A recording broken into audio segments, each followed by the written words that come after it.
We're going to start with our CNN exclusive, Chaos, Lies, and Cover-Ups. It's the lead special investigation. It's called 18 Days in Minnesota. This is about the Trump administration's killing of two American citizens 6 months ago, Renée Good and Alex Pretti. We're going to examine what exactly was going on behind the scenes in those days surrounding their killings, how the Trump administration's enforcement policies, criticized as over-aggressive, contributed to their deaths, how lying about violence committed by federal agents also became standard, how federal authorities broke from precedent and stopped cooperating with local authorities looking into those killed by agents, questions over whether any investigations are happening at all into Good's and Pretti's deaths. 6 months later, still no charges. One former federal prosecutor describing to me on camera how so much got out of control even before Good's killing. Days before Good's shooting, there was an eerie premonition. An agent with the Homeland Security Investigations Division warned in a meeting with other officials, quote, "Someone is going to get killed." Here's our investigation. 18 days in Minnesota. Chaos last December in Minneapolis as Operation Metro Surge got underway. Quote, "Somebody is going to get killed." That was the disturbing warning from an agent of the Department of Homeland Security's Investigations Division that sent a chill throughout local officials here in Minnesota, including prosecutors with the U.S. Attorney's Office. The agent was worried about what would happen when Gregory Bavino and his Border Patrol agents got to this city, and the warning was tragically prophetic, as Renée Good was killed on January 7th and Alex Pretti on January 24th. This is the story and the investigation into what was going on behind the scenes between those 18 days. Somalians ripped off that state for billions of dollars. They contribute nothing. I don't want them in our country, I'll be honest with you. Those December 2025 comments demonizing Somalis living here in the U.S. legally would set the stage for the launch of Operation Metro Surge. The Trump administration's deployment of 3,000 immigration agents to Minneapolis and St. Paul. Those are the general orders. Controversial Border Patrol Commander-at-Large Greg Bavino would lead that surge come January. A man already gaining a reputation for his use of aggressive tactics in places like Los Angeles and Chicago, and being accused by a judge of lying under oath. Beginning in December, the administration had an unprecedented wave of immigration enforcements in the city, in the Twin Cities. What problems did it cause? The administrations are empowered to set priorities, and that is traditional and it's appropriate. But Operation Metro Surge was different. From the beginning, it was conducted in a paramilitary posture. This is Tom Calhoun Lopez, at the time the chief of the Violent and Major Crime Section for the U.S. Attorney's Office for the District of Minnesota. CNN spoke with more than a dozen former and current members of the Trump administration for this story, most of whom refused to go on the record out of fear of retaliation by the Trump administration. Hundreds of agents were flooding in from out of district. They weren't familiar with Minnesota communities. They weren't familiar with Minnesota residents. And operationally, they were in a paramilitary posture as well. They were heavily armed. They were in masks. They patrolled in combat gear, and their ethos was of a military occupying force. Their mission seemed to be to subdue the state and to bring it to heel. You know from occupation because you're a veteran. That's correct. I deployed to Iraq twice, once as a field artillery officer and once as an Army judge advocate. And it reminded you of that kind of occupation? It did. Through 2 different deployments, I got to see what a military occupation looked like. And unfortunately, Operation Metro Surge had all the hallmarks of a military occupation. We don't control the unsafe or questionable tactics by other agencies that are here. It had become a toxic environment, and it had become a lawless environment. And from that lawlessness came chaos, and from that chaos came the deaths of Renée Good and Alex Pretti and other people being injured. On the morning of Wednesday, January 7th, a Minneapolis mother named Renée Good dropped her 6-year-old son off at school, then went with her wife Becca to be legal observers of the immigration enforcement operations in their city. That's fine, dude. I'm not mad at you. Show your face. I'm not mad at you. It's okay. We don't change our plates every morning, just so you know. It'll be the same plate when you come talk to us later. That's fine. U.S. citizen, former You want to come at us? You want to come at us? I say go get yourself some lunch, big boy. Go ahead. Out of the car. Get out of the fucking car. Get out of the car. What did you think when you first saw the video? We were getting updates as they happened. We got the video as soon as we can. Obviously, the video speaks for itself. It's troubling. Immediately following the shooting, senior prosecutors in the Minnesota U.S. Attorney's Office did what was standard operating procedure. They ordered an investigation into the shooting, whether Renee Good's civil rights had been violated. For a brief moment, it looked like a joint investigation would happen between the FBI and local authorities. But the Trump administration had different plans. This appears as an attempt to kill or to cause bodily harm to agents, an act of domestic terrorism. In addition to those highly questionable comments from then Homeland Security Secretary Kristi Noem, President Trump quickly took to Truth Social and made demonstrably false claims, saying Good was, quote, very disorderly, obstructing and resisting, who then violently, willfully, and viciously ran over the ICE officer, who seems to have shot her in self-defense, adding, it is hard to believe the ICE officer survived. This is the site where Renee Good died. The investigation was shut down into the shooting. That's correct. The President and the Secretary of Homeland Security both announced that there would be no investigation. Secretary Noem referred to Renee Good as a domestic terrorist, and I've certainly seen no evidence of that whatsoever. And had you ever seen anything like that happen before, where the President weighs in on a shooting? Never. Under normal times, an administration would have no objection to an investigation because the investigation may clear the officer.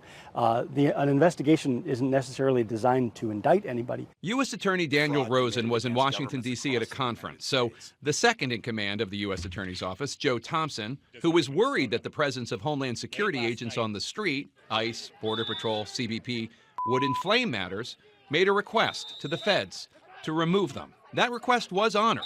Briefly. They are already trying to spin this as an action of self-defense. I want to tell everybody directly, that is bullshit. To ICE, get the fuck out of Minneapolis. In the U.S. Attorney's Office, staffers grimaced, knowing Mayor Fry's comments weren't going to help. But even before those comments, prosecutors worried about how the Trump administration would handle this shooting. By the end of the day, the FBI was no longer working with local authorities on the shooting investigation, and Homeland Security agents were back on the streets. On Thursday, January 8th, the day after the Renee Good shooting, tensions between the prosecutors in the U.S. Attorney's Office in Minnesota and the Justice Department began. Justice Department officials wanted the prosecutors to claw back a warrant they'd obtained for Renee Good's car, a warrant predicated on an investigation as to whether Renee Good's civil rights were being violated. DOJ officials in D.C. wanted the charges to be against Good for attacking the ICE officer. The Justice Department, led by the Office of Deputy Attorney General Todd Blanche, also wanted Good, and to a different degree her widow Becca, investigated. But the Minnesota prosecutors would not carry out those actions. On Monday, January 12th, 5 days after the death of Renee Good, Minnesota's U.S. Attorney Daniel Rosen returned to the office, and he told prosecutors that the marching orders from D.C. were to investigate Good for an assault on a federal officer, and he also suggested they take some investigative steps regarding Good's widow, Becca, instructions the prosecutors thought were madness. Does it make sense to investigate somebody for assault on a federal officer if they're dead? It did not make sense to me at the time. It didn't make sense to any of us. It doesn't make sense to me today. Also that day, Greg Bovino demanded a phone call with the U.S. Attorney's Office. Bovino was angry that prosecutors had not been filing cases against protesters whom he had claimed and his agents had claimed were assaulting officers and agents. You assault an officer and you're going to jail. What Bovino said on the call stunned the prosecutors. Quote, "These people are wackos," Bovino said about Minnesota protesters. "This shit is getting ready to come. We're not going to calm it down. We're going to put it down. We're going to pacify this place. We're going to roll them up." Bovino also made a comment about Rosen, the U.S. attorney, who's an Orthodox Jew, sneeringly referring to him as one of the chosen people, a comment prosecutors found anti-Semitic. After the call with Bovino, one of the prosecutors said, quote, "They're going to kill someone else." Others agreed. On Bovino's claims that immigration officers were being assaulted and charges weren't coming, well, those cases had been going to Tom Calhoun Lopez. Law enforcement officers have a difficult job, and federal agents do their job very, very well. So it's important that prosecutors protect them where they can. And that means vindicating their rights if they're victims of assault. But I began to have concerns that agents were not being truthful, making arrests with very little provocation, and then soon enough, no provocation. And even after that, I would learn that agents had instigated physical contact, and so they were arresting people not only who had committed no assault, but who had in fact been assaulted by federal agents. The result of the false claims and the chaos in Minneapolis would soon reverberate inside the Minnesota U.S. Attorney's Office. We investigate when it's appropriate to investigate, and that is not the case here. Tuesday, January 13th, 6 days after the killing of Renée Good, was a pivotal day here at the U.S. Attorney's Office in Minneapolis. Pushed so hard and so far by the Trump Justice Department to do things that they found unconscionable, even immoral, 5 prosecutors, including 4 top prosecutors, resigned in protest. 6 prosecutors who suddenly decided they didn't want to support the men and women in ICE. So they came, they said, we want to resign. So the breaking news tonight, I fired them all. Attorney General Bondi goes on Fox and claims that she fired you. What was your response when you heard her say that? I know what happened, and if it made the Attorney General feel better to say that she had fired us, that was okay with me. I never intended to leave the U.S. Attorney's Office. It was my dream job. It's why I went to law school. It was the greatest professional privilege of my life,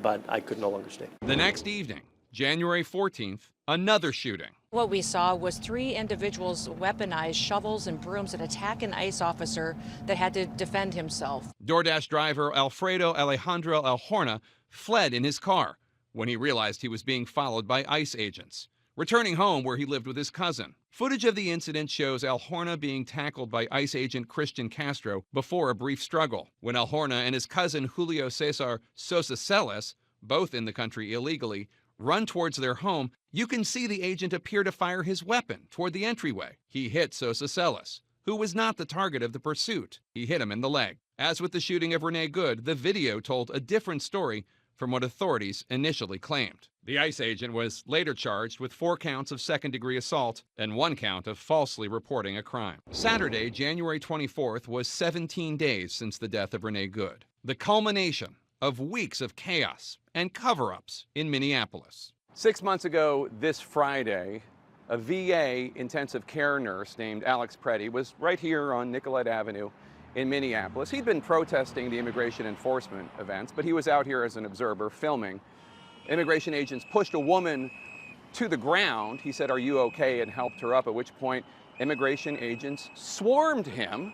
He had a weapon he had a permit for. It was holstered. It was taken from him before any shots were fired, and then at least 10 shots were fired into the body of Alex Pretti right here on the ground. At no point had he been resisting arrest. When they tried to get him to disengage, he became aggressive and resisted them throughout that process. These officers used their training, followed their protocols, and were in fear of their lives and the people around them. I was not with the U.S. Attorney's Office when this happened, but the video is shocking, and I would think as an American citizen that there would be a full investigation, and there would be some accountability. Are you surprised there hasn't been any sort of result? I wish I could say I'm surprised. I'm certainly dismayed. The shooting of Alex Pretti was widely seen by prosecutors and former prosecutors as bad, as prosecutable. It was, one former prosecutor told me, an execution, a summary execution. It's that simple, unquote.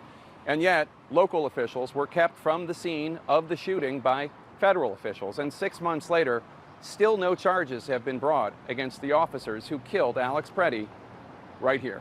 My big fear is that we'll be 12 months from the day of the shooting and we'll be right in the same place. That's Steve Slisher, attorney for Alex Pretti's parents. This is a family who lost their only son and watched this unfold on TV. Would never contacted by the government to even inform them that this had happened. They haven't been treated with respect or dignity. How worried are you that we're now in a world where there is no accountability for police officers or any sort of law enforcement or immigration enforcement agent? I don't think the citizens of this country are going to accept that. We certainly don't accept it. Alex's parents don't accept it. We demand accountability and transparency for Alex's killers. He loved this country, but he hated what people were doing to it. While the Trump administration and our nation have largely moved on from these tumultuous 18 days in Minnesota, the Pretti family and the Good family still live every day with their losses.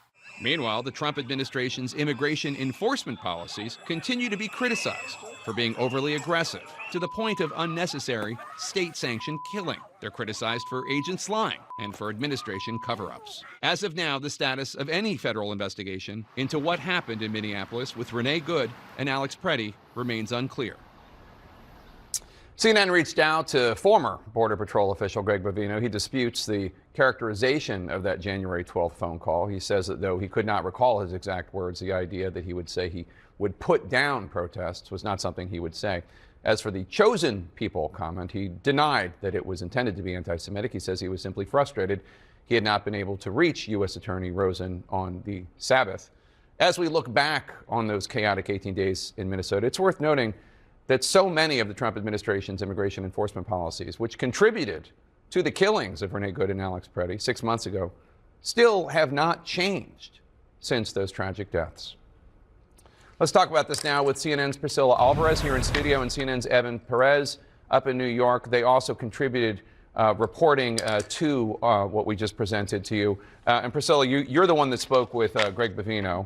That joy got to land on your lap. But what does Bovino say about that time now in retrospect? Well, Bovino has repeatedly said that he believes the administration surrendered in Minnesota because, remember, Tom Homan, the White House border czar, came in after those 2 fatal shootings, and Greg Bovino went back to his sector on the border and ultimately retired. And so he still looks back at this time and feels that they could have kept going. In fact, Jake, fear and aggression is the point when it comes to Bovino, because it's not just about arresting undocumented immigrants in the United States, but also encouraging them to leave on their own. And he believes that that aggression inspires them to self-deport. Now, when it comes to Minneapolis, remember that the pressure campaign had been building at that point, that the administration wanted more and more immigration arrests. And we had already seen the aggressive nature of some of these arrests in other cities like Chicago and Charlotte and New Orleans by Border Patrol, but also by Immigration and Customs Enforcement agents. And it was an ICE agent that had killed Renee Good in early January.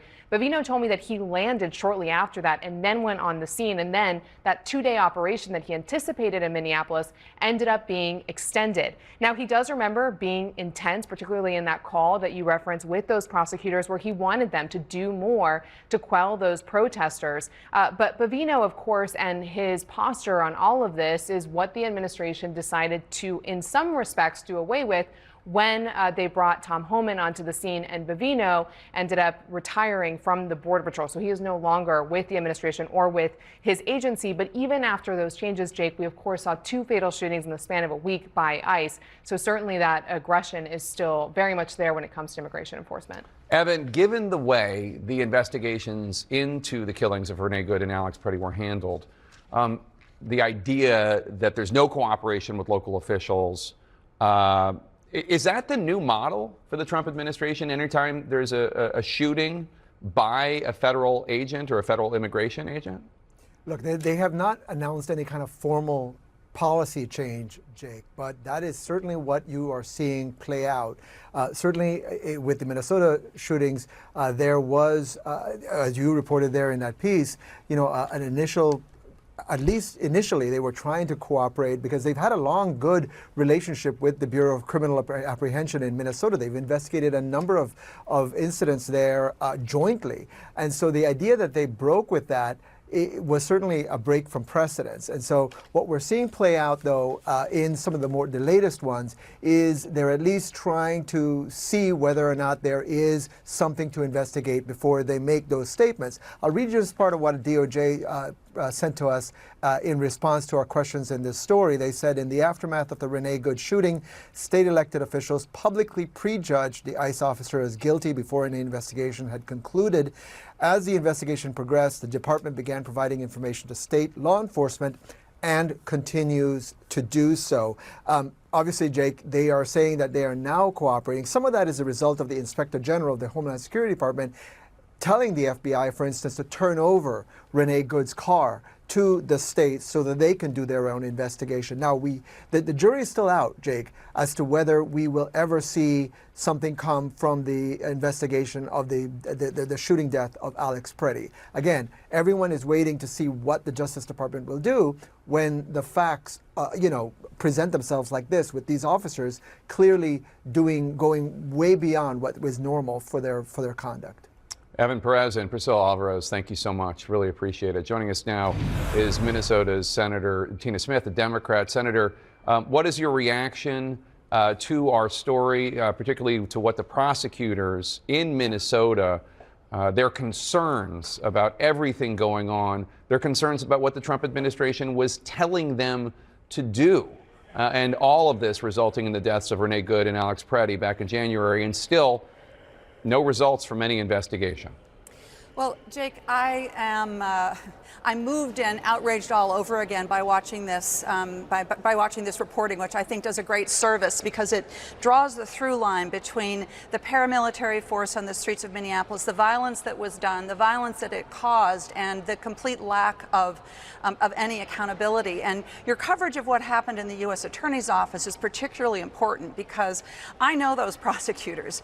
Those are by-the-book, hard-nosed prosecutors that are there with no fear or favor. And the way in which the kind of the cold hand of politics came into the U.S. Attorney's Office and was so egregiously used that so many of those top prosecutors felt that their only course of action was to resign just shows how corrupt the whole response was by the Trump administration. As so many people I spoke with for this story pointed out, there have been no charges brought in either investigation. Nothing clearing the officers, nothing indicting the officers. Do you think there will ever be any accountability, even if it clears ICE agent Jonathan Ross in the Renee shooting? Is there ever going to be any investigation and any result that we see? Well, you know, and you always say, like, if you have nothing to fear, then go forth and bring all the evidence out and let's have an unbiased and fair and balanced investigation. And I remember when I first got word of the killing of Renee Good, and one of the first things that happened was that there was an announcement, as we always expect in Minnesota, that there will be a joint investigation by state and federal authorities to understand what happened. And then to see immediately Kristi Noem come out and say that that Renee was a domestic terrorist was just shattering in our faith for whether justice could actually be done. In the end, will justice be done? I mean, I have to have hope in that. I have faith in our state prosecutors. But as long as we have Todd Blanche and Donald Trump leading the Justice Department, it is hard to imagine how they would ever truly allow an investigation that is going to hold them accountable for this law breaking, how that would ever happen, as long as they are in power. So the final straw for the 5 prosecutors that resigned on January 13th from the U.S. Attorney's Office in Minnesota, and the others, I think 8 others in the subsequent weeks. The final straw for the 5 was the fact that the Justice Department, and specifically the office of Deputy Attorney Todd Blanche, Attorney General Todd Blanche, were telling them, A, claw back the warrant for Renee Good's car and do a new warrant that isn't looking into whether Renee Good's civil rights were violated, but is looking into whether or not she assaulted a federal officer and whether or not she's a domestic terrorist. And some investigatory steps involving the widow of Renee Good. Yeah, and they wouldn't do it. And these are people living their dream jobs. They want to be prosecutors. They want to work for the U.S. Attorney's Office. They want to protect the citizens of Minnesota. Do you sense that this position of always defending agents and officers whenever there's a shooting, to the point that they are making victims of shootings into suspects, is this the new policy of the Trump administration? And how might this play into the Judiciary Committee and the vote on Todd Blanche, whether he should be permanent Attorney General? Well, it should very much play into it, and I would just note that my colleague, Senator Klobuchar, senator from Minnesota, who was on the Judiciary Committee, questioned Todd Blanche about this very issue. To think that the Justice Department would so flagrantly try to take the person who is clearly, in my mind, the victim of a crime and turn them into the subject of an investigation is just mind-boggling. And Jake, you can appreciate, because I know you know Minnesota well, as this was all happening in the moment in Minnesota, just the outrage that people were feeling, and also the feeling that what was actually happening is that the Trump administration was trying to provoke Minnesota to respond to their violence with violence of our own, which thank God never truly happened. But what might have happened if they had been successful in provoking violence is something that I will always be so scared about what that might have been. Yeah, some of those prosecutors came to think that Bavino was actually there to incite a riot. That was their concern, and that's why one of them said after that phone call, January 12th, someone else is going to get killed. Minnesota Democratic Senator Tina Smith, thank you so much for joining us.